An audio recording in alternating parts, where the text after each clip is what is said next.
What if I told you that the most dangerous man in the room was also the only one who moved? 40 people were on that yacht. 40 people with working legs, beating hearts, and phones already in their hands. A woman was standing in the middle of them with her cheek on fire and her earring gone into the ocean, and not one single person stepped forward. Not one. They all just watched. They recorded. They whispered. And they did absolutely nothing, except one man. He had been standing on the upper deck all evening, quiet, still, barely noticed. Nobody knew his name. Nobody knew where he had come from or why he was there. Nobody knew about the tattoos under those rolled-up sleeves, or the two men nearby who moved the moment he moved, or the fact that the most powerful criminal organization across 3 continents answered to this man without question. Nobody knew any of that. What they saw was a stranger coming down a flight of stairs with the kind of calm that does not come from confidence, it comes from certainty. The kind of certainty that only exists in a man who has never once had to wonder whether people will listen when he speaks. And nobody on that yacht, not the 40 frozen guests, not the woman with the burning cheek, not even the man who had raised his hand, knew that what was about to happen next would not end on that deck. It would travel across oceans. It would tear through boardrooms and compounds and council meetings and court filings. It would force 2 completely different people to choose between safety and love, between the life they planned and the life that was waiting for them. And it all started with one slap on a birthday yacht. Stay with me from the beginning to the very end, because every single chapter of this story builds on the last, and if you leave before the final part, you will miss the moment that makes everything else make sense. Before we go any further, drop a comment right now and tell me where you are watching from. Your city, your country, wherever you are in the world tonight. I want to see it. And if you are not yet subscribed to this channel, hit that subscribe button right now because I post stories like this every single week and you do not want to miss what is coming next. Now, let us get into it. My name is Naya. I am an interior designer. I was turning 28 on the night everything changed, and for the first time in 2 years I felt genuinely like myself again. My best friend Temi had spent 3 months planning the party. She had chartered a private yacht, decorated the deck with fairy lights and white flowers, arranged a full catering team and a live saxophonist, and sent invitations asking for white and gold. 40 of my closest friends came. The ocean stretched around us in every direction, warm and glittering, and for a few perfect hours I was simply a woman who was happy on her birthday, something I had not been able to honestly say in a very long time. The previous 2 years had cost me in ways I was still calculating. I had been with a man named Cole, and Cole had a particular talent for making a person feel small without ever raising his voice. He never shouted. He never threw things. He had a look and a timing that cut deeper than any of that. A well-placed word. A certain tone. A way of watching you when you spoke that made you feel like everything coming out of your mouth was slightly wrong. By the time I found the strength to leave that relationship 6 months before my birthday, I had barely recognized the woman looking back at me from my own mirror. But on that yacht, standing at the railing with a glass of champagne and the sea breeze in my hair, I was starting to remember who she was. I was laughing at something Temi had said when I felt the energy on the deck change. It was subtle, a shift in the way people near the boarding ramp were standing, a thread of whispers moving through the crowd like a current under still water. I turned. Cole was walking onto the yacht. He had not been invited. I knew that immediately from Temi's face, which had gone from warm and glowing to absolute stone in under 2 seconds. Cole was dressed in a cream designer suit, and beside him, holding his arm with both hands like she was staking a claim, was a woman I had never seen before. Tall, polished, smiling the kind of smile that knows it is being watched. I set my champagne glass down very carefully. Cole found me across the deck the way he always found me in a crowd, instantly, deliberately. Like there was a signal between us he had no intention of turning off. He smiled at me. Slow. Calculated. And he started walking over. I did not move. I had learned that moving first was exactly what he wanted. He stopped 2 feet in front of me and said, loud enough for the people nearby to hear every syllable, Naya. You look good. A little older, but good. The deck went quieter. Not silent. Not yet. But I felt the people nearest to us turn, felt their attention swing toward us like a slow tide coming in. You were not invited, Cole, I said. He tilted his head, still smiling. Can't an old friend come wish you happy birthday? You are not my friend, I said. Please leave. The smile stayed, but behind his eyes something shifted. I knew that shift. I had seen it hundreds of times across 2 years of my life. It was the look that came just before he decided to make you regret speaking. He leaned in slightly and said, still smiling, you should watch how you talk to me. I said leave, I repeated, and then he slapped me. Not a push. Not a grab by the arm. A full, open-handed slap across my left cheek that turned my head sharply to the side and sent my earring flying off the edge of the deck into the dark water below. The sound of it cut across the yacht like something being snapped in half. The saxophonist stopped mid-note. Someone somewhere gasped. And I will never forget hearing the specific sound of dozens of phone screens being unlocked all at once. My cheek was burning. My eyes were filling up whether I wanted them to or not. I pressed one hand to my face and stared at the deck because I refused to let 40 people see me fall apart. Nobody moved. Nobody spoke. Nobody came, and then from the upper deck above us, a voice came down.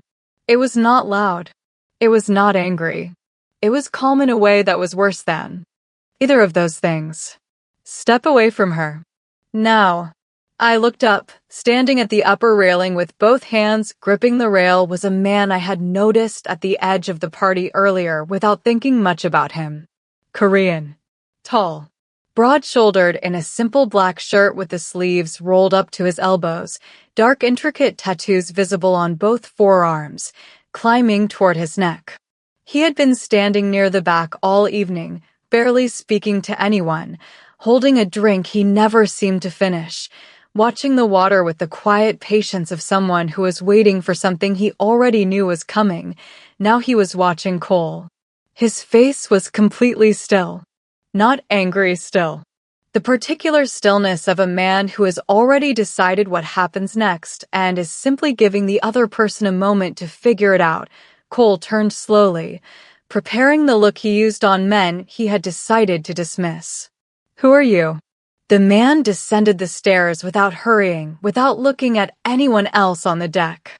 2 guests who had been leaning against the far railing all evening, guests I had not looked at twice all night, moved forward without a word and positioned themselves on either side of Cole. Cole's date took a step backward. I asked who you are, Cole said again. His voice had lost something. The man looked at him. You have 60 seconds to leave this boat. Cole laughed. It was not a confident sound. Over her? The man said nothing. He simply held Cole's gaze with those dark, quiet eyes, and the space around Cole got very small very fast. Something moved across Cole's face that I had never seen there before. He straightened his jacket. He looked at me once, a look full of a promise that this was not finished, and then he walked to the boarding ramp with his date hurrying behind him. The yacht breathed out. People lowered their phones. The saxophonist started playing again. Conversations rebuilt themselves carefully around the edges of what had just happened. I stood at the railing with my hand still pressed to my cheek, watching the man who had spoken walk back toward the stern alone. Away from the crowd. Away from the noise. I followed him. He was at the very back of the yacht when I reached him, looking out at the dark water. He did not turn when he heard me coming. Thank you, I said. He turned then, slowly, unhurried. Up close his face was sharper than I had expected from a distance. High cheekbones. Dark eyes that had a depth to them that made you feel like looking into them directly was something you needed to prepare for. He looked at my cheek for a moment, and something moved through his expression. Not softness exactly, but something close enough to it to matter. "Are you hurt?" he asked. His voice was low, slightly accented. "I'm fine," I said. "How did you get on this boat?" "I don't think we've been introduced." He turned back to the water. "I was invited." "By who?" A pause. "Does it matter?" I studied the side of his face. "A little bit, yes." He almost smiled. Not quite, but the corner of his mouth moved. "My name is Jean," he said quietly. "Happy birthday, Naya." I stared at him. "How do you know my name?" He looked at the ocean. He did not answer, and standing at the back of that yacht in the dark with my cheeks still warm and the ocean all around us, I understood that I had just met someone I was not going to be able to forget. I could not stop thinking about Jean.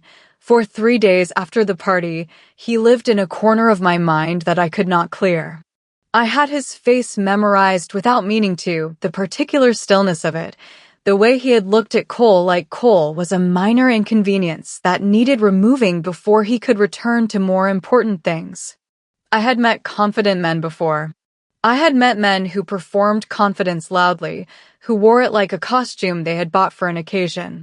Jean was entirely different. His confidence was not performed. It simply existed, the way certain qualities exist in people who have been tested so many times that the testing stopped meaning anything to them long ago. Temmie had no explanation for him. She had checked with her boyfriend, who had checked with his friends, and nobody could account for Jin's presence on the yacht. He had been there, and then he had not been there, and no one could say precisely when he had left or how I searched for him. I typed every combination of his name and business keywords I could think of into every search engine available and found almost nothing. No social media. No public profiles. One faint reference to a company called SK Global came up twice. Clicking the link led to a clean professional page with an address, a phone number, and nothing personal at all.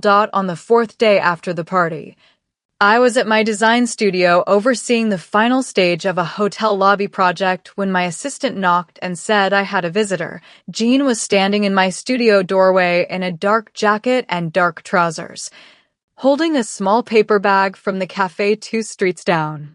He looked around the studio with genuine attention at the fabric samples and mood boards and half-finished scale models.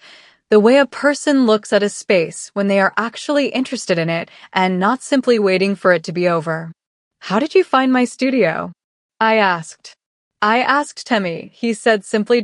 I made a mental note to have a long conversation with Temmie about boundaries. He handed me the paper bag. Coffee and a pastry. "You mentioned you had been here since 6 in the morning, he said. I stared at him. "I mentioned that to you for 30 seconds on a yacht." "You mentioned it," he said, as though that settled everything. We sat at the studio work table while my staff found various reasons to be in other rooms. He asked about the lobby project, not polite filler questions, but specific ones that showed he understood proportion and flow and the relationship between a space and the people who would move through it. He asked why I had chosen the east wall treatment over the more obvious option. I explained. He listened the way people listen when they are genuinely interested rather than waiting for their turn to speak. When the coffee was finished, he said, "Can I take you to dinner tomorrow evening?" I said, "You still have not told me how you knew my name on the yacht." He looked at me. "Come to dinner tomorrow and I will tell you." I should have said no. The sensible part of my brain was pointing firmly at the door. I said, 7 o'clock. He stood, nodded once, and left. I sat at my work table for a moment after he was gone. Then I texted Temmie, "Why did you give a stranger my studio address?" She replied in 9 seconds flat, "Because he asked very nicely, and also Naya, please just let this one happen." I put my phone face down and went back to the lobby project. But I was smiling for the rest of the afternoon, and I could not entirely make myself stop. The restaurant Jean took me to the following evening was closed. Not closed for the evening. Closed entirely for us. Every table was set, every candle was lit, but when we arrived, the maitre d' opened the door as though he had been expecting this exact moment. And we were the only two people in the whole dining room. I sat down and looked around at the empty tables and the soft light and said, "Do you do this often?" Jean poured water into my glass before the waiter could. "No," he said. "You've never brought anyone here before." He met my eyes across the table. "No." I held his gaze. He held mine back without flinching, patient and steady, the way he seemed to approach everything. I picked up the menu. "You promised to tell me how you knew my name." "I did," he said. He set his own menu down. "I knew Temmie's boyfriend. He mentioned her best friend's birthday party. He mentioned your name. I processed this. And you asked to come. To a stranger's birthday party." "Yes," he said simply. "Why?" He was quiet for a moment. Then, "I had seen your work. The Bayside Hotel lobby was in a design magazine 3 months ago. There was a photograph of you in the finished lobby." He paused, and for the first time I saw him search carefully for a word. "I thought you looked like someone I would want to know." I did not know what to do with that. It was possibly the most direct thing anyone had ever said to me. It should have been alarming. It was not.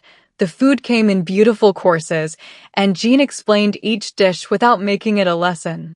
He asked about my work and my childhood and what I loved most about the creative process, and he asked the way someone reads a book they are genuinely invested in carefully, making sure they understand before they move forward.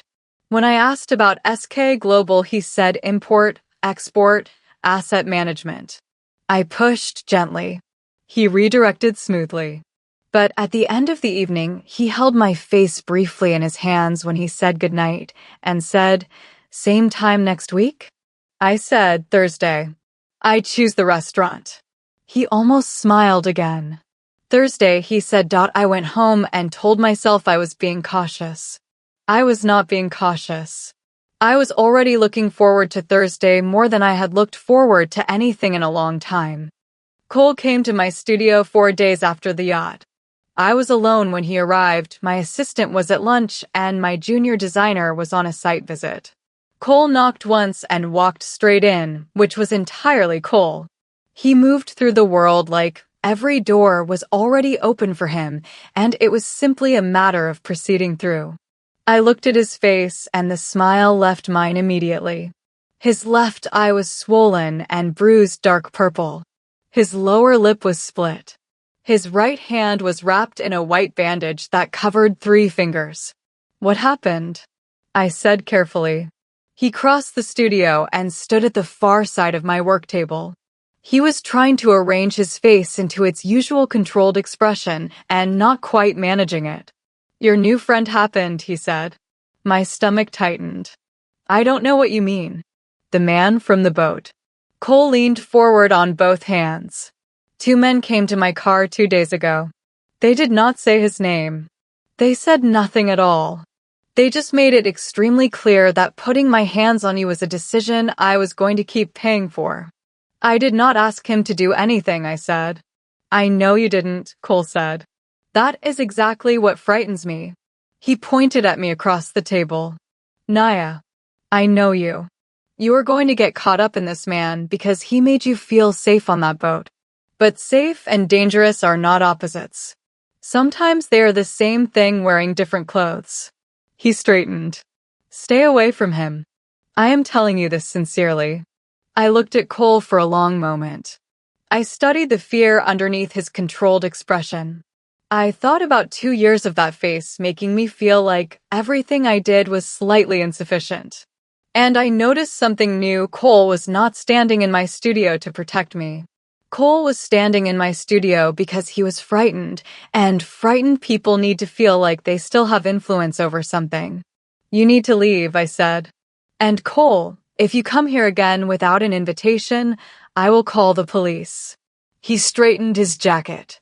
The coldness tried to settle back over his face and got about halfway there. He left without another word. That evening Jean called me. A call, not a text. His voice was exactly as it had been on the yacht, low, steady, unhurried, like a man who had nowhere else to be. "How was your day?" he asked. I took a breath. Cole came to my studio. He was hurt. A pause. "Did he frighten you?" "No," I said. "But I need to ask you something directly." "Ask," he said. "Did you have anything to do with what happened to Cole?" The pause this time was longer. 3 full seconds of it. Then he said, "He put his hands on you in front of 40 people.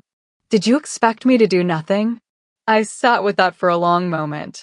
My heart was doing something complicated, something between caution and a feeling I did not yet have a name for.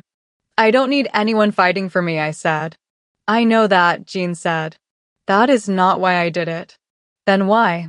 "Because some things require a response," he said quietly. "Are you still coming to dinner Thursday?" I exhaled slowly. "Yes," I said. I did not sleep well that night. But it was not fear keeping me awake. 3 weeks passed.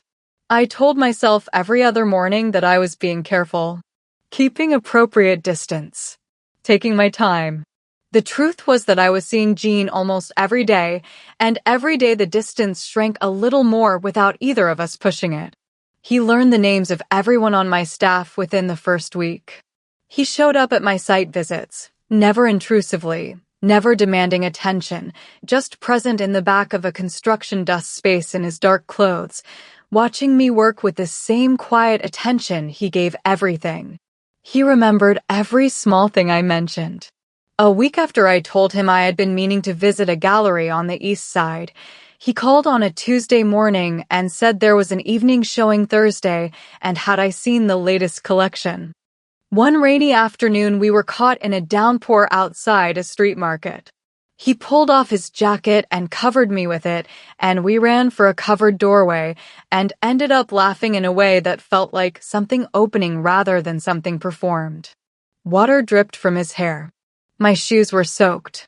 Neither of us was remotely bothered. In the doorway, I saw his tattoos fully for the first time. Dark, intricate patterns covering both arms completely, moving up over his shoulders, the edges disappearing beneath his collar. I reached out without thinking and traced one on his forearm. A pattern of sharp angles that curved into something almost like waves. "What does this one mean?" I asked. He looked down at his own arm, then at me. Something in his expression opened slightly, a door that was usually kept shut. "It means belonging to something that cannot be undone," he said. I looked up at him. "Do you want to undo it?" He looked back at me in the covered doorway with the rain hammering above us. He did not answer. But the way he looked at me said more than an answer would have. I knew by the time the rain stopped that I was in trouble. The kind you do not want to climb out of even when the sensible part of your brain is pointing directly at the exit. He walked me home. At my door, he said, "I need to go back to Seoul in 3 weeks. I want you to come with me." "For how long?" I said. 6 months, he said. "Maybe longer." I stared at him. "Jean, we have known each other for 3 weeks." "I know," he said. "I am telling you anyway." 3 weeks later, I packed one suitcase. My brother Derek found me on a Sunday morning. Derek was 34, 3 years older than me, broad-shouldered and serious, and a detective in the city's organized crime unit. He was also the person I trusted most in the world. When he knocked on my door at 9 in the morning with a folder tucked under his arm and the expression I recognized from our childhood, the one that meant something was wrong and he had decided to tell me about it calmly, whether or not calm was the appropriate response, I let him in and put the kettle on without asking questions. He sat at my kitchen table and slid a photograph across to me. It was Jean. Younger, maybe 5 years, harder-faced, standing at a commercial port surrounded by men in dark clothing. The photograph was grainy, clearly taken from a distance, but unmistakably him. "His full name is Kang Jinho," Derek said. "He runs SK Global, which is a legitimate import and export operation on paper, with offices in Seoul, Singapore, and here." Off paper, he tapped the photograph. He is connected to one of the most powerful Korean crime networks operating across 3 continents. His father built the organization. Jin took over at 23 after his father was killed. He has been running it for 12 years. I looked at the photograph for a long time without speaking. Has he been arrested? I asked. Never. Nothing has ever stuck close enough for charges. Derek leaned forward. Naya, I am not here to tell you what to do, but I need you to hear me clearly. This man is not a businessman who happens to know bad people. He is the bad people. I folded my hands on the table. He stopped Cole from hurting me when 40 other people did nothing. I know. And Cole ended up in hospital with 2 broken fingers. Derek held my eyes. Walk away from this now, before it gets complicated.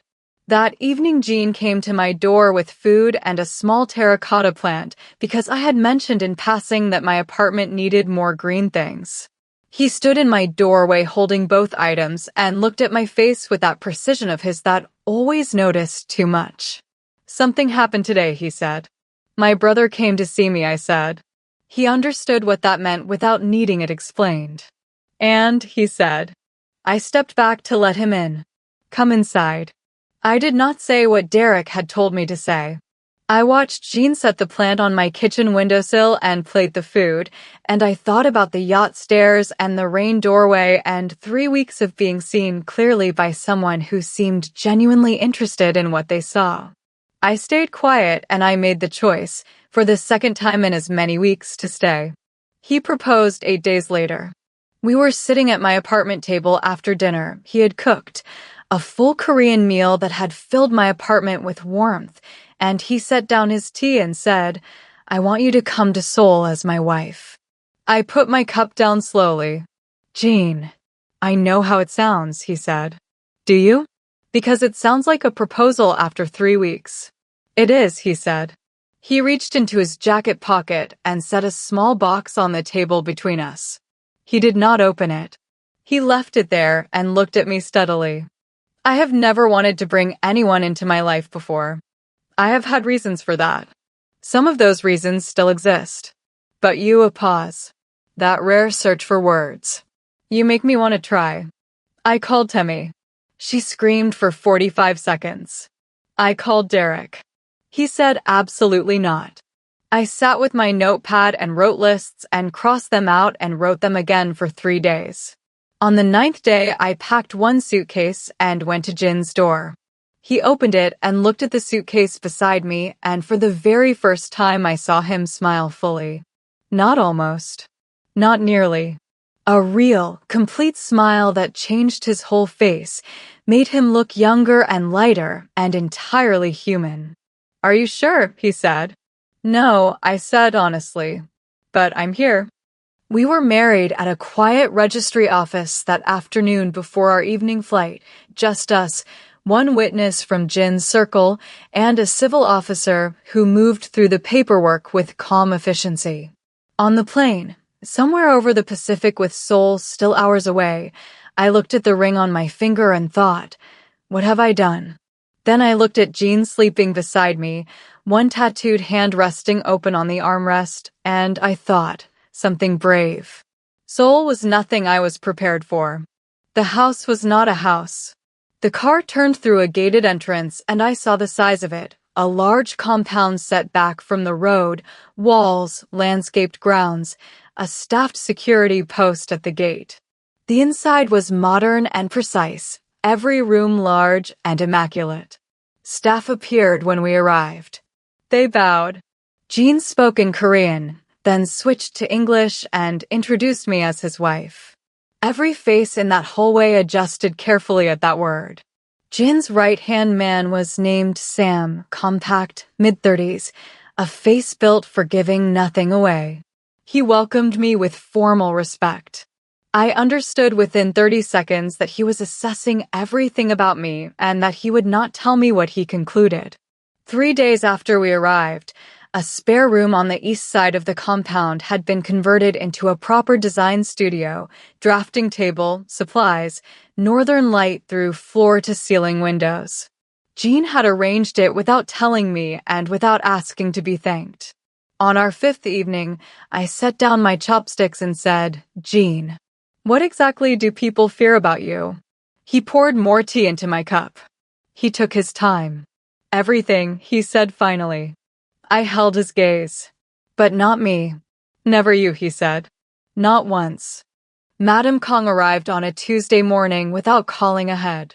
Sam appeared in my workspace doorway with an expression I had not seen on him before, careful, watchful, something that on anyone else might have been called wariness. "Mr. King's mother is here," he said. I put down my pencil and went downstairs.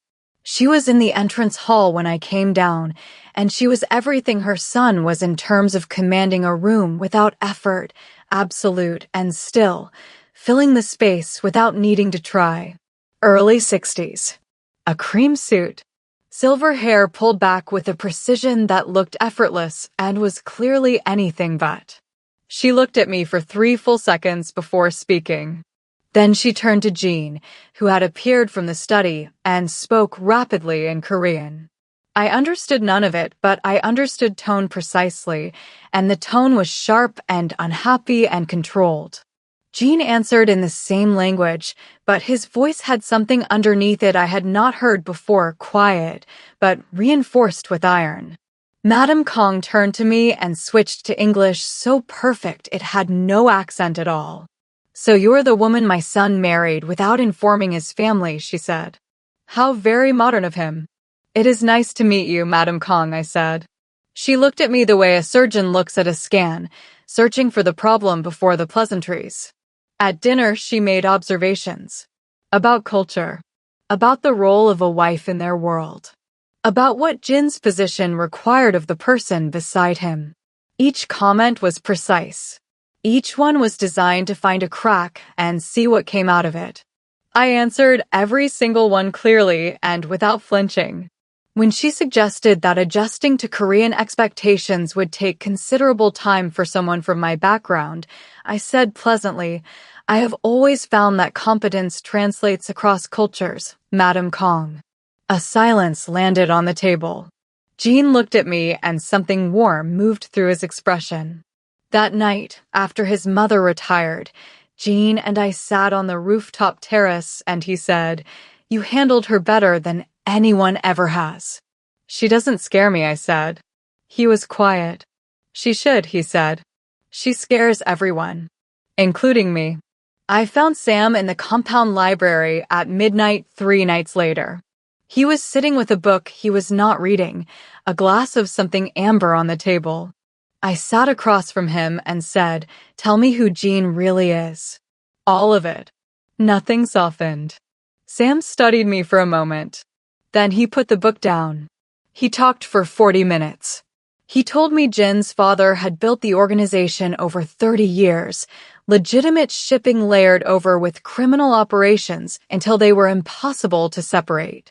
He told me Jean had walked into the organization's leadership meeting 3 days after his father's funeral at 23 years old and told the assembled men that things were going to change. He told me Jean had spent 12 years methodically moving money into legal channels, winding down criminal operations quietly, building legitimate businesses substantial enough that the illegal ones could eventually be retired. He had refused every marriage arrangement pressed on him during those 12 years because he would not bring anyone into the life before it was something he could stand behind. "He is the best man I have ever worked for," Sam said. "He is also the most dangerous person I know." "Does he believe he can actually finish it?" I asked. "The dismantling." Sam looked at me steadily. "He believes he has a better chance now than ever before," he said. I stood to leave. At the door, Sam said quietly, "Mrs. King." I turned. "Someone was listening in the hallway for part of our conversation," he said. I held his gaze. "How long?" "Long enough," he said. The next morning, Madam Kong was at the breakfast table alone. Jean had left early. She slid a photograph across the table before I had fully sat down. A Korean woman, my age approximately, photographed at a formal event, composed, Carefully beautiful, clearly someone who moved through these circles with the ease of long practice. Her name is Yuna, Madame Kong said. Your husband was to marry her before you appeared. There is an arrangement, political and financial, that predates everything you know about. Jin's refusal to honor it has created significant strain. Your marriage, conducted quietly in another country without ceremony or family consultation, is not recognized by the people whose recognition matters in this world. She folded her hands. I am suggesting, she said softly, that you consider whether you truly belong here before the world makes that decision for you. I looked at the photograph. Then I looked at Madame Kong directly. With respect, I said, your son chose me. I understand there are arrangements that predate our marriage. I understand people have opinions about that. But that is a conversation you need to have with him. Not with me. I stood. I am his wife, I said quietly. I intend to remain so. I walked out. In the hallway, out of sight, I pressed my back flat against the wall and breathed slowly through my nose until my heartbeat leveled. My hands were trembling slightly. I pressed them against my thighs and made them stop. Then I went upstairs and called Jean. The compound went very quiet when he came home, that deliberate quiet that happened when people who knew him well recognized a particular mood and made themselves scarce. Jean found his mother in the garden. Their conversation lasted 18 minutes. I watched from the upstairs window. Not one raised voice. Not one visible gesture. Just two people standing in a garden, speaking words I could not hear, while the staff kept to the far side of the house. At the end of the 18 minutes, Madame Kong went to her room. 15 minutes after that, her car arrived. She left. Jean found me in my workspace. He sat on the edge of the drafting table and looked at me with a tiredness I had not seen on him before, deep, not physical. I'm sorry, he said. You don't need to be sorry for your mother, I said. I need to be sorry for not preparing you for her, he said. I turned my chair to face him. Tell me about Yuna, I said. All of it. And he did. He told me his father had signed a formal arrangement with Yuna's family when Jean was 25, not just about marriage, but about consolidating the influence of two powerful factions under one leadership. Yuna's family held significant sway over certain senior members of the organization. Marrying Jean to Yuna would have secured his position in a way that nothing else could replicate. Jean had refused from the beginning. Over 12 years, the gap between his side and theirs had grown into something that looked, up close, like a fault line waiting for the right pressure. By marrying me, Jean had drawn a clear line and stood on his side of it publicly and permanently. You declared war, I said. A quiet one, he said. And the risks. Real, he said. I will not tell you otherwise. I held his gaze. You should have told me all of this before Seoul. Yes, he said simply. Jean. Yes, he said again, accepting the weight of the word. I stood and walked to the window and looked out at the city. Then I turned back. I am not leaving, I said. But from this point forward, I need to know everything.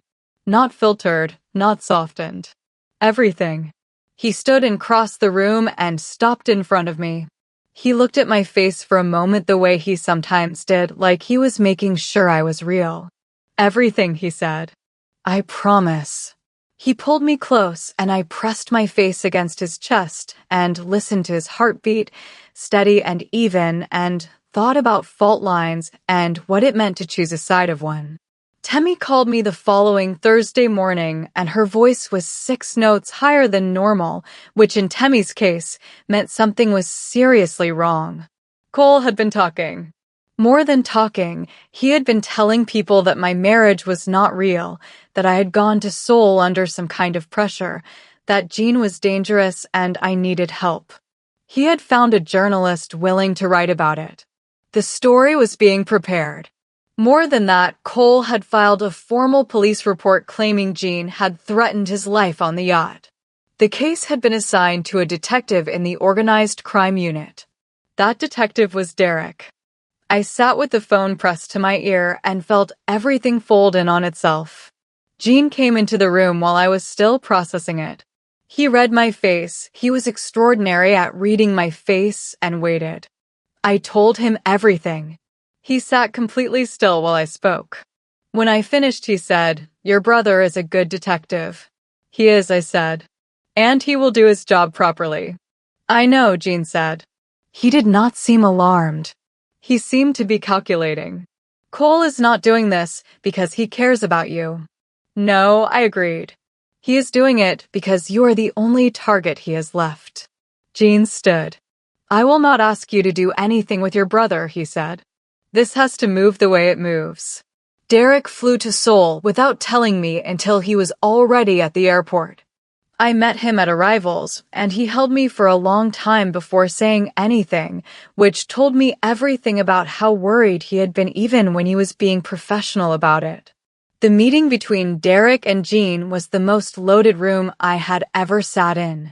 Two men, each formidable in entirely different ways, both claiming to protect the same woman, both too intelligent to be fooled by the other. Derek came with questions organized, precise, the kind designed for interview rooms, built to catch inconsistency. Gene answered every one directly. He did not perform innocence.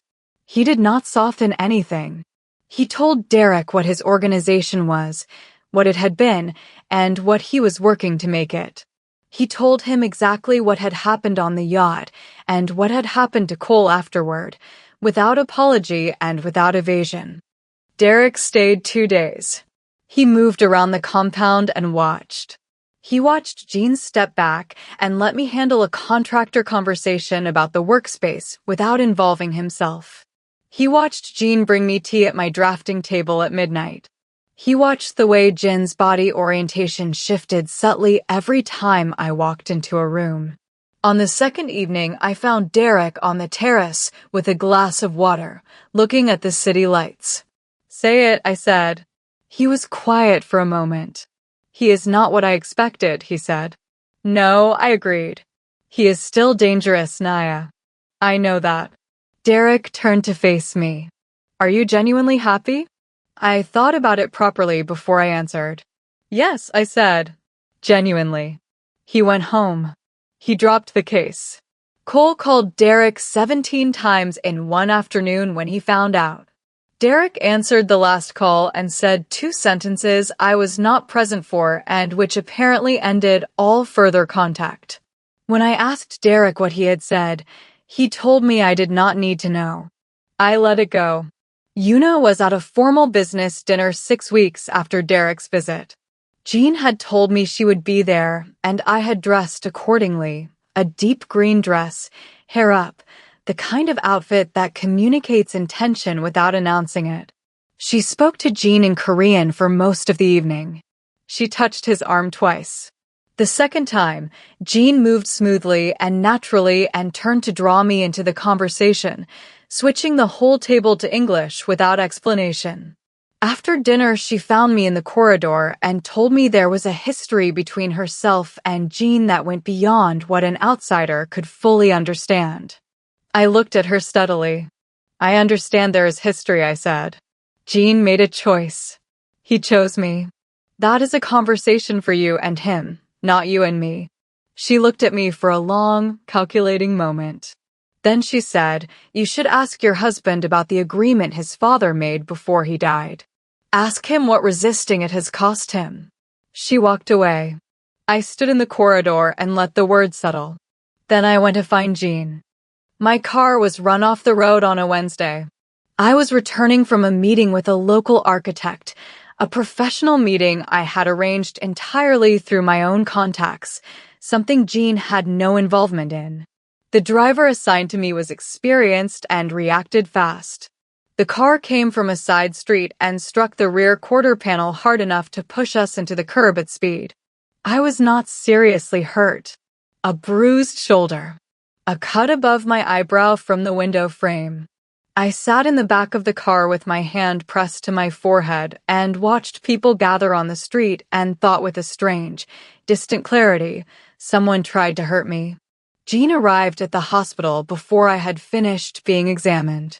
He stood at the edge of the curtain and looked at my face, at the butterfly bandage above my eyebrow, at the bruising forming along my shoulder, and went so completely still that the nurse who had been chatting quietly took her paperwork and moved away without being asked. He sat beside me. He took my hand. He said nothing for a long time. When the doctor had left, he said quietly, "I know who ordered this." "Tell me," I said. "A man named Chairman Park," he said. "Senior. On the other side of the fault line we discussed. He has been waiting for the right moment." His jaw was tight.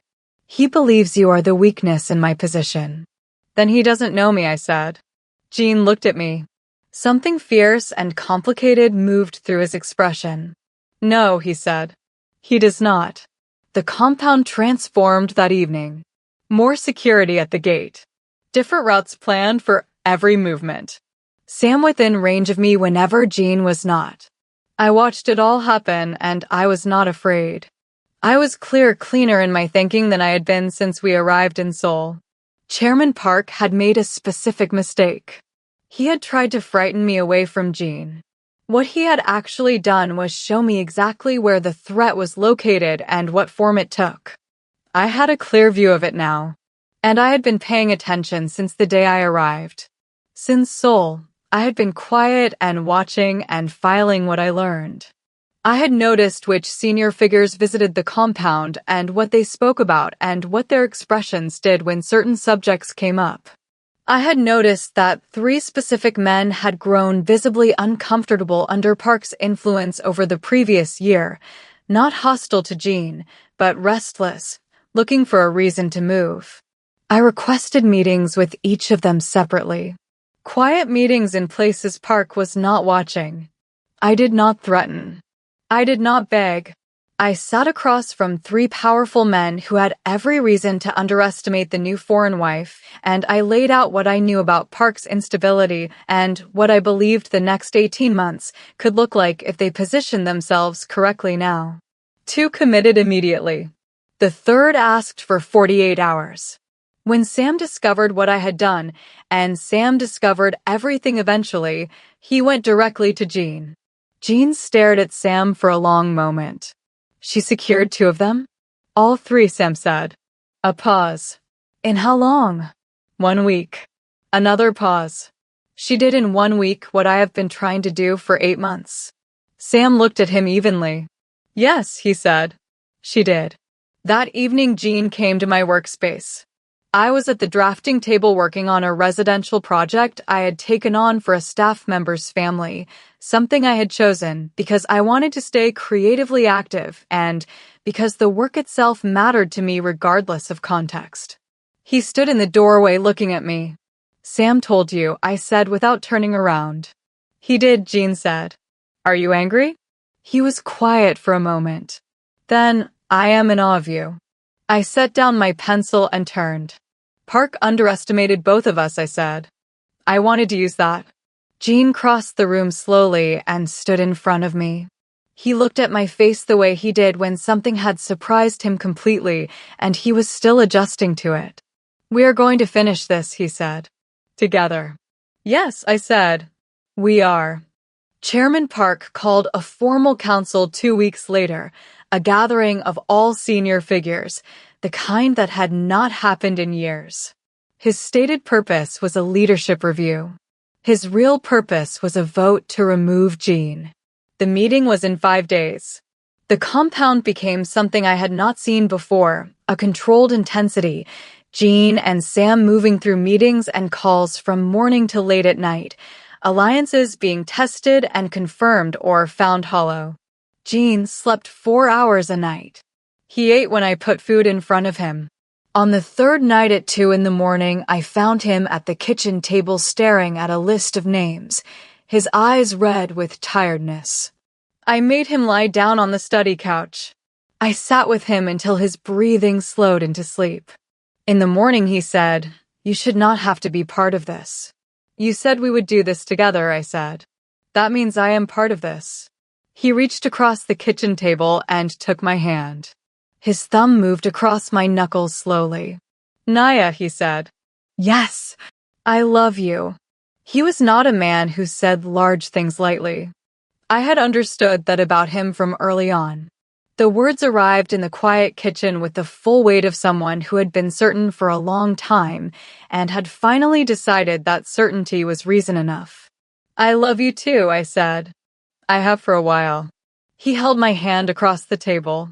Outside, Seoul was starting its morning, lights coming on across the skyline, early traffic beginning.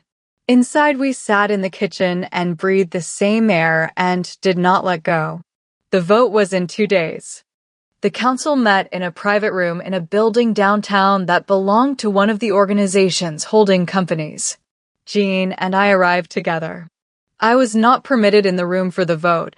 That was not how the process worked, so I waited in an adjacent room with Sam, who sat across from me holding a magazine he never once looked at. I could not hear specific words through the wall. Just the muffled rhythm of voices, the low murmur of men deciding something that mattered. Chairman Park spoke first. Sam told me this afterward, that Park presented his case methodically, building it from years of accumulated observations. Jin's deviations from established practice. The marriage conducted without consultation or family approval. The disruption the marriage had caused internally. The argument that Jin's judgment had become emotional and therefore unreliable. Then Jean spoke. Sam told me Jean was completely calm, no performance, no raised voice, no visible emotion. He presented 12 years of documented work. The legitimate businesses built from almost nothing.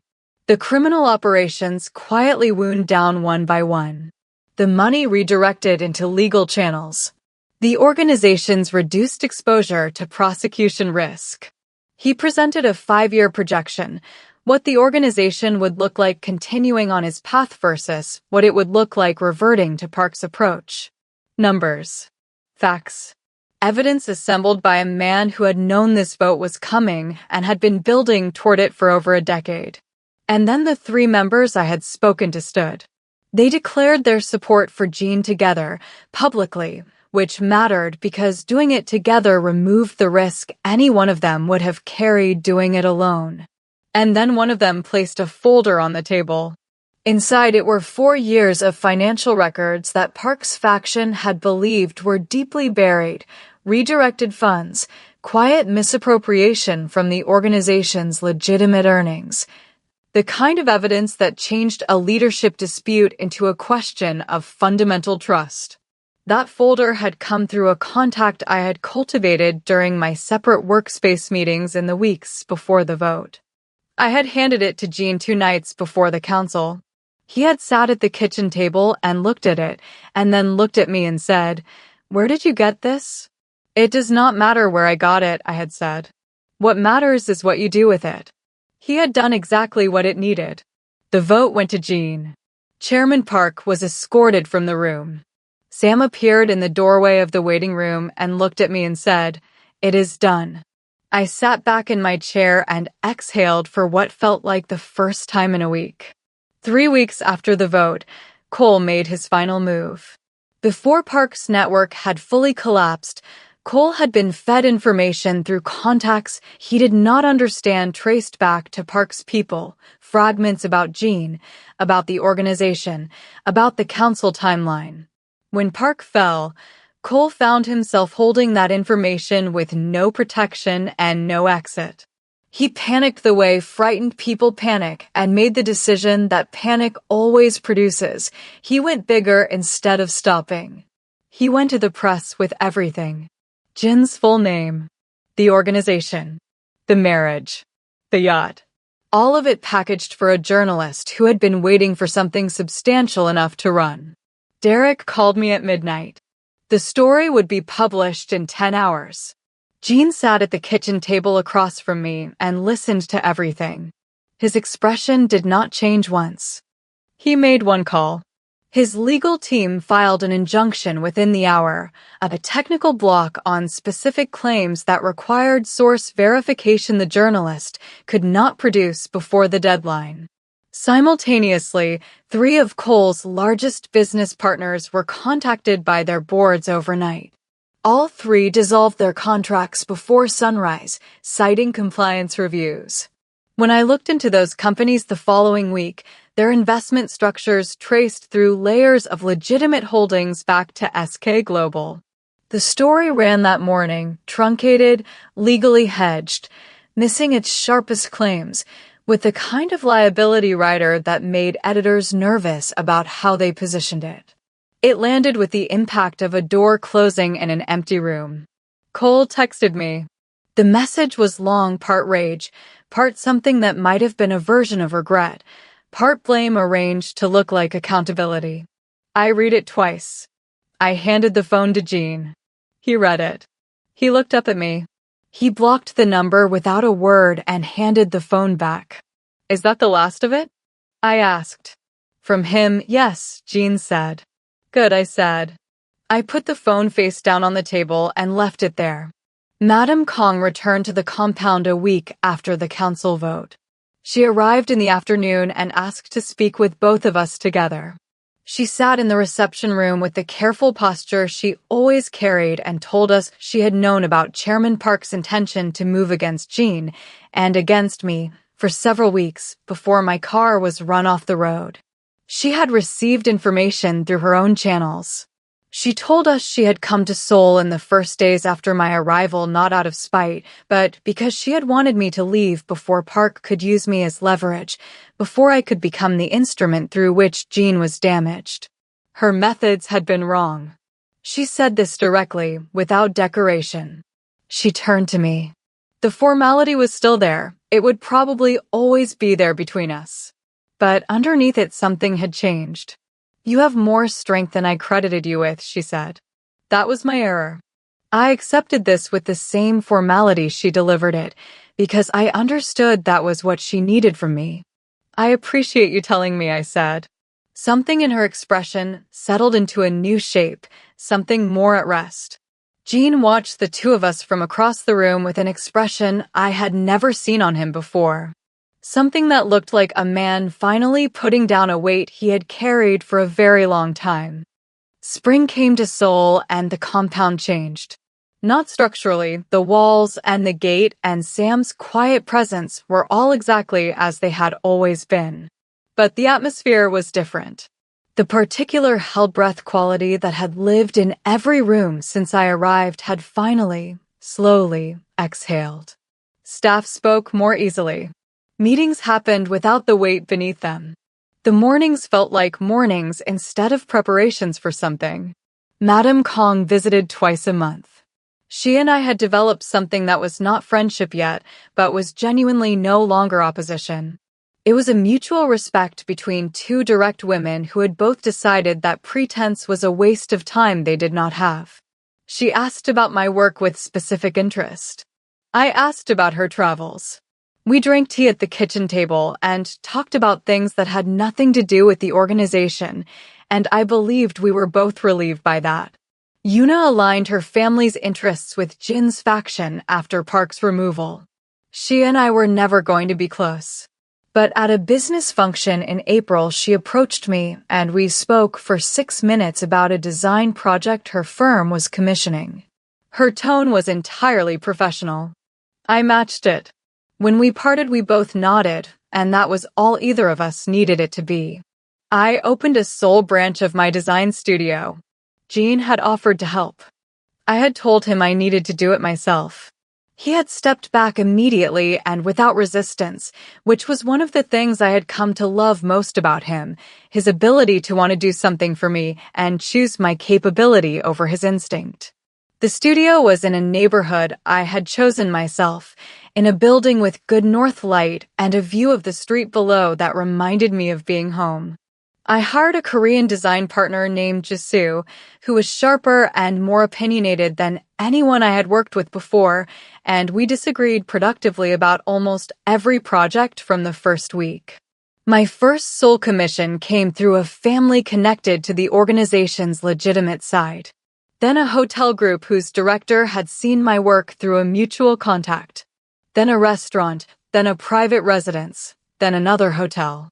Within 3 months, I had a small team, a full project list, and work that was entirely mine. Sam stopped by the studio one afternoon.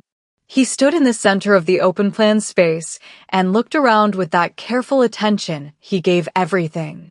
"This is good work, Mrs. Kang," he said. "Thank you, Sam," I said. "Mr. Kang asked me not to check on you," he said. "I know," I said. "Thank you for ignoring him." He very nearly smiled, the closest Sam had come to smiling in my presence across 8 months. "You're welcome," he said, and left. That evening, Gene came to the studio after his last meeting. He stood in the doorway and looked around with the same genuine attention he had given my studio back home on the day he arrived with a paper bag from the cafe down the street. "You turn this into something," he said. "It is what I do," I said. He looked at me. "You turn my whole world into something," he said quietly. I crossed the room and stood in front of him. I tilted my face up. "Good," I said. "Now let me keep going." He kissed me in the doorway of my studio with sole evening light coming through the windows, and it was ordinary and extraordinary at the same time, which I had learned was the best possible version of a thing. 1 year after my birthday, Temmie chartered a yacht. Not the same one, a different one, better, wider, with string lights running from bow to stern and a saxophonist who was significantly more talented than the last one. She had been planning it for 3 months in secret with Sam's specific assistance, which was the most unexpected alliance I had ever seen form between two people. We sailed in the evening, Jean and me, Temmie and her boyfriend, Derek and his wife, Sam, who stood at the back looking uncomfortable in the white and gold dress code, but wearing it with complete dignity anyway, Madame Kang, who had been invited and, to everyone's genuine surprise, including Jin's, had said yes. The city shimmered on the water as we moved out from the dock. The sky was the same crushed rose color it had been a year before. I stood at the bow of the yacht and looked at the horizon and thought about who I had been on a deck like this 12 months ago, a woman healing from 2 years of being made small, gripping a champagne glass, trying to remember what her own confidence felt like. We reached the spot where it had happened. I knew because Temmie had planned it that way. Jean stood beside me at the rail. He had a champagne glass he was not drinking from, and he was looking at the water. Then he turned to face the group. He raised his glass. He spoke without notes and without the measured quality he brought to everything that mattered in business. He spoke plainly. He said that 1 year ago he had watched a man try to erase a woman in front of 40 people who all lifted their phones instead of their hands. He said he had come down those stairs not because he was trying to be anyone's protector, but because he was tired of watching the world choose cruelty and doing nothing about it. He said the woman standing beside him had done something harder than anything he had faced in 12 years of running an organization. She had chosen to stay open, to stay brave, to keep building inside a world that had given her every possible reason not to. He looked at me. "She made me believe the work I've been doing for 12 years is worth finishing. She made me believe in the version of this life I have been fighting to build. She did it simply by being exactly who she is, without apology, without compromise, without stopping." He raised his glass higher. "Happy birthday, Naya." Temmie cried. Derek did not cry, but his jaw worked in a specific way that told me everything. Sam stood at the back looking at the ocean with bright eyes he was not going to explain. Madame Kang raised her glass and drank, and when she lowered it, her expression was not what it had been on the first day she walked into that compound and looked at me across the entrance hall. Later, after the toasts and the food and Temmie dancing and Derek's genuinely terrible attempt at the saxophone, Jean and I stood at the bow alone. The city was behind us. The open ocean was ahead. Stars spread out above us in every direction. I looked at his tattooed hand holding mine. "A year ago, I was standing on a yacht I thought was the most beautiful thing I had ever stood on," I said. "And now," he said. I looked at him. This man who had come down a staircase for a stranger. who had arrived at my studio with coffee and a plant, who had told me the truth when the truth was difficult and held my hand when the nights were long and built space for me to be myself inside a world that had tried to reduce both of us. Now I know it was never the yacht, I said. He raised our joined hands and pressed his lips to my knuckles and looked at me over them with those dark, still eyes. Would you do it again? I asked. Come down those stairs? Every time, he said without hesitation. For every boat on every ocean. Every single time. The water moved beneath us. Souls shimmered behind us. The horizon stretched ahead, open and unhurried and full of everything we had not yet reached. I leaned into him, and he put his arm around me. And the ocean, which had seen everything from the very beginning, held us both and said nothing at all. If this story stayed with you, if there was a moment that made you hold your breath or feel something you were not expecting, then you already understand what this channel is built for.